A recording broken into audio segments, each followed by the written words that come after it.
Hello বন্ধুরা, কেমন আছো? আশা করি সবাই ভালো আছো। ভালো থাকো, সুস্থ থাকো, ভালো ভালো ভিডিও করো, ভালো ভালো ভিডিও বানাও। আমি দেখো সকালবেলায় দোকানে চলে এসেছি, এসে রান্না বান্না করলাম। মাছের ঝোল, ডিমের ঝোল, চিকেন, ডাল, আলু বরবটি ভাজা, সয়াবিন আলুর ঝোল। রান্নাবান্না হয়ে গেছে, আমি এখন বসে আছি, ভাবলাম একটা ভিডিও করি।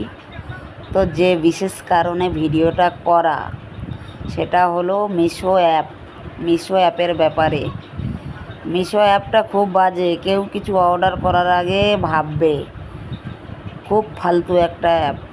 আমি একবার অর্ডার করেছিলাম, আমার ক্যান্সেল করে দিল, বলল 15 দিনের মধ্যে এসে যাবে বলে, আর ওটা দেয়নি। ও দেখি যেদিন 15 তারিখ সেই দিনই আমার ওই ক্যান্সেল করে দিল। আবারও অর্ডার করলাম, আবারও ক্যান্সেল করে দিল। ফালতু অ্যাপ, একদম ফালতু ফালতু ফালতু।